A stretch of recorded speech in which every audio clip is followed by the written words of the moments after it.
అంతరిక్షంలో మొట్టమొదటి వరి పంటను ఏ దేశం పండించింది? చైనా.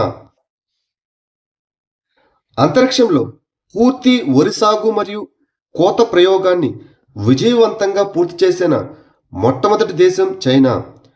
చైనా వ్యోమగాములు టియాంగాంగ్ అంతరిక్ష కేంద్రంలో ఈ చారిత్రాత్మక వరి సాగు మరియు కోతను నిర్వహించారు. నీతి ఆయోగ్ యొక్క పాఠశాల విద్యా నాణ్యత సూచిక 2026లో ఏ రాష్ట్రం అగ్రస్థానాన్ని కైవసం చేసుకుంది?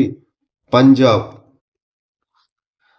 నీతి ఆయోగ్ యొక్క పాఠశాల విద్య నాణ్యత సూచిక 2026లో పంజాబ్ అగ్రస్థానాన్ని కైవసం చేసుకుంది. ఈ SUQI అనగా పాఠశాల విద్యా నాణ్యత సూచిక అనేది రాష్ట్రాలు మరియు కేంద్రపాలిత ప్రాంతాల్లో పాఠశాల విద్య యొక్క పనితీరును అంచనా వేయడానికి నీతి ఆయోగ్ అభివృద్ధి చేసిన ఒక సమగ్ర సూచిక. మెరుగైన అభ్యసన ఫలితాలు మరియు విద్యా సంస్కరణల కారణంగా పంజాబ్ 2020 ఎడిషన్లో 27వ ర్యాంకు నుంచి 2026 నాటికి మొదటి ర్యాంకును మెరుగుపరుచుకుంది.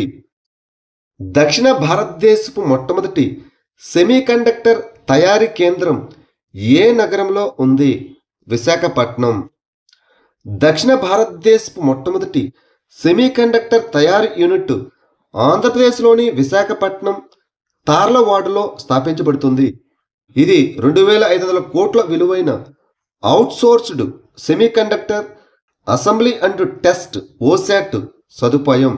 ఈ సదుపాయం సంవత్సరానికి 96 మిలియన్ల ప్యాకేజ్ చేసి పరీక్షించిన చిప్పులను ఉత్పత్తి చేసే సామర్థ్యాన్ని కలిగి ఉంటుంది. ఇది AI, డేటా సెంటర్లు, హై పర్ఫార్మెన్స్ కంప్యూటింగ్, ఆటోమేటివ్ మరియు కన్స్యూమర్ ఎలక్ట్రానిక్స్ వంటి రంగాలకు సేవలు అందిస్తుంది. ఇటీవల శ్రీలంక అత్యున్నత రాష్ట్ర పురస్కారాన్ని ఏ భారతీయ వయోలిన్ విద్వాంసునికి ప్రదానం చేశారు? Doctor L Subramaniam. భారతీయ వయోలిన్ విద్వాంసుడు శ్రీలంక అత్యున్నత రాష్ట్ర పురస్కారమైన పద్మవిభూషణ్ డాక్టర్ ఎల్ సుబ్రమణియంను ఇటీవల సత్కరించారు. భారతీయ శాస్త్రీయ సంగీతానికి, గ్లోబల్ ఫ్యూజన్ శైలులకు ఆయన చేసిన అపారమైన కృషికి, అలాగే భారత్ శ్రీలంక మధ్య సాంస్కృతిక సంబంధాలను బలోపేతం చేయడంలో ఆయన పోషించిన పాత్రకు గుర్తింపుగా 2026 జూలై 28న కొలంబోలో ఆయన ఈ ప్రతిష్టాత్మక జాతీయ పురస్కారాన్ని అందుకున్నారు. గ్రామీణ జీవనోపాధులను బలోపేతం చేయడం ద్వారా దుర్భర వలసలను నివారించడానికి ప్రాజెక్ట్ బ్లెస్ను ఏ రాష్ట్రం ప్రారంభించింది? ఒడిస్సా. ప్రాజెక్ట్ బ్లెస్ను అమలు చేయడానికి ఒడిశా ప్రభుత్వం centre for research in schemes and policies మరియు NSC ఫౌండేషన్తో ఒక త్రైపాక్షిక అవగాహన ఒప్పందాన్ని కుదుర్చుకుంది.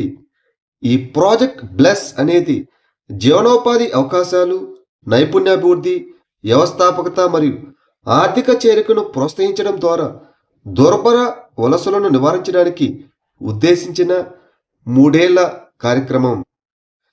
ప్రభుత్వ పాఠశాలల్లో ప్రాథమిక పరిశుభ్రత, భద్రతను మెరుగుపరచడానికి 2026 ఆగస్టులో సూపర్ క్లీన్ సూపర్ క్యాంపస్ అనే కార్యక్రమాన్ని ఏ రాష్ట్రం ప్రారంభించింది? తమిళనాడు. తమిళనాడు ప్రభుత్వం తన పాఠశాల విద్యాశాఖ బడ్జెట్ కింద సూపర్ క్లీన్ సూపర్ క్యాంపస్ అనే కార్యక్రమాన్ని ప్రారంభించింది. దీని మొదటి దశలో ఈ కార్యక్రమం 10,000 ప్రభుత్వ పాఠశాలను లక్ష్యంగా చేసుకుని దీనికోసం ప్రత్యేకంగా 139 కోట్ల ఆర్థిక కేటాయింపు చేసింది. పాఠశాల ప్రాంగణంలో పరిశుభ్రత, ఆవరణ నిర్వహణ, పారిశుద్ధ్యం మరియు భద్రతా చర్యలను మెరుగుపరచడమే ఈ కార్యక్రమం యొక్క లక్ష్యం. బాల్య వివాహాలను నివారించడానికి మరియు బాలిక విద్యార్థుల్లో ఉన్నత విద్యను ప్రోత్సహించడానికి ముఖ్యమంత్రి నిజుత్ మొయినా అనే పథకాన్ని ఏ రాష్ట్రం ప్రారంభించింది? అస్సాం. బాల్య వివాహాలు నివారించడానికి మరియు బాలిక విద్యార్థినుల్లో ఉన్నత విద్యను ప్రోత్సహించడానికి అస్సాం ముఖ్యమంత్రి నిజుత్ మొయినా అనే పథకాన్ని ప్రారంభించింది. ఈ పథకం డైరెక్ట్ బెనిఫిట్ ట్రాన్స్ఫర్ ద్వారా నెలవారీ ఆర్థిక సహాయాన్ని అందిస్తుంది. 11-12 తరగతుల బాలికలకు నెలకు రూ. 800, అండర్ గ్రాడ్యుయేట్ విద్యార్థినులకు నెలకు రూ. 1250 మరియు పోస్ట్ గ్రాడ్యుయేట్ బీఎడ్ విద్యార్థినులకు నెలకు రూ. 2500 అందుతాయి. బాలికల్లో బడి మానేసే వారి సంఖ్యను తగ్గించడానికి ఒక విద్యా సంవత్సరంలో గరిష్టంగా 10 నెలల వరకు ఈ ప్రోత్సాహకం అందించబడుతుంది. 2026 ఆసియా ర్యాఫ్టింగ్ ఛాంపియన్షిప్లకు ఏ రాష్ట్రం ఆతిథ్యం ఇస్తుంది? అరుణాచల్ ప్రదేశ్. అరుణాచల్ ప్రదేశ్లోని సియాంగ్ జిల్లాలో ఉన్న బోలింగ్ 2026 అక్టోబర్ 5 నుంచి 9 వరకు 2026 ఆసియన్ ర్యాఫ్టింగ్ ఛాంపియన్షిప్లకు ఆతిథ్యం ఇవ్వనుంది.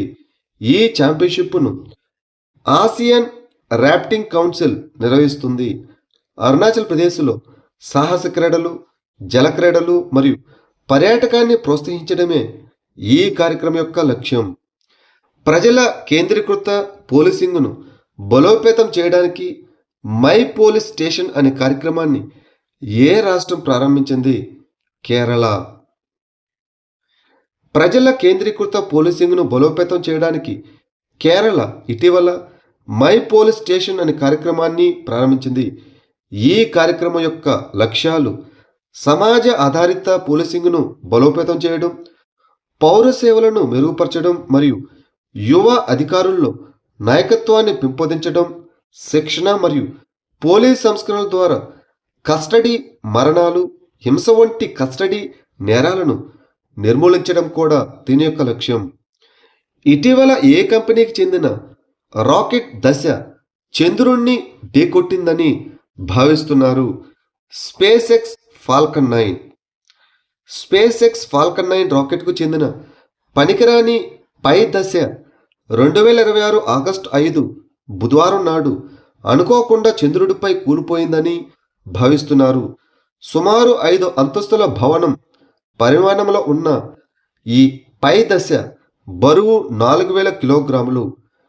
ఫైర్ఫ్లై ఏరోస్పేస్ వారి బ్లూ గోస్ట్ 1తో సహా చంద్రునిపై విజయవంతంగా దిగిన ల్యాండర్లను ప్రయోగించిన జనవరి 2025 ప్రయోగం నుంచి ఈ పరికరాలు మిగిలిపోయాయి.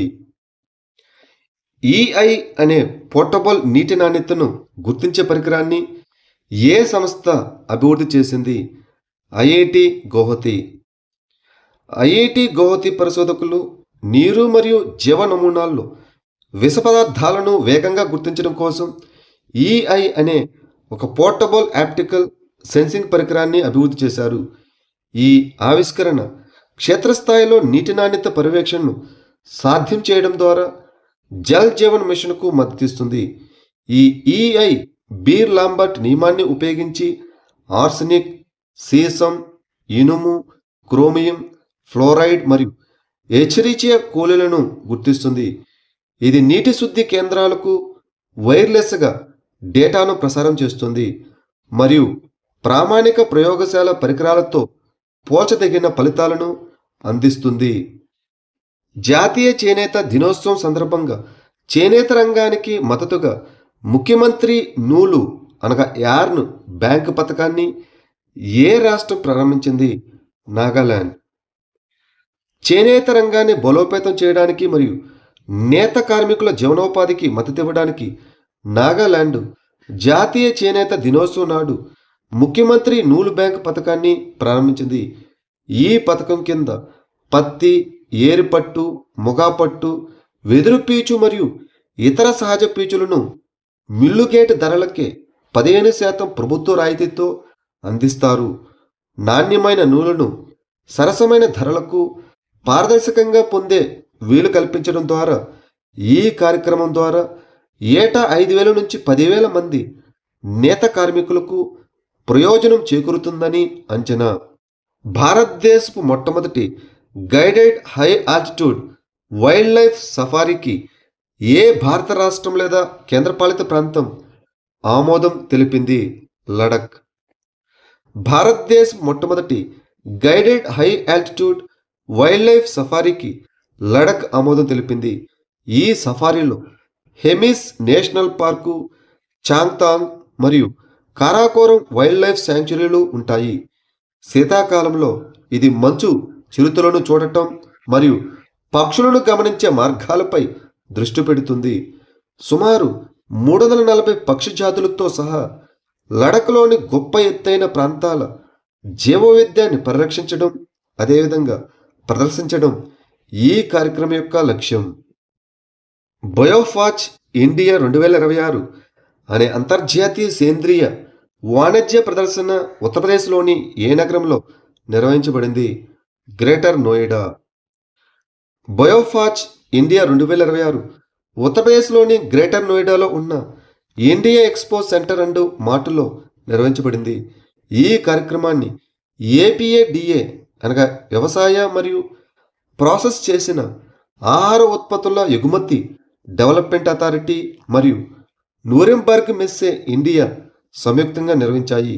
ఇది భారతదేశం యొక్క ధృవీకరించబడిన సేంద్రియ ఉత్పత్తులను ప్రోత్సహించి దేశం యొక్క సేంద్రియ ఎగుమతులను బలోపేతం చేసింది.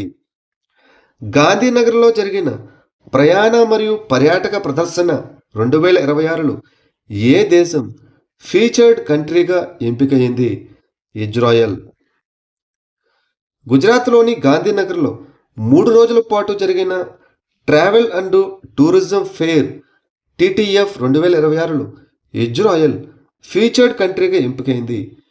ఫెయిర్ ఫెస్ట్ మీడియా నిర్వహించిన ఈ ఫెయిర్ ఒక ప్రముఖ business to business travel trade ఎగ్జిబిషన్గా నిలిచింది. ఇది భారతదేశం మరియు వివిధ అంతర్జాతీయ మార్కెట్ల నుంచి 900 మందికి పైగా ఎగ్జిబిటర్లను ఆకర్షించింది.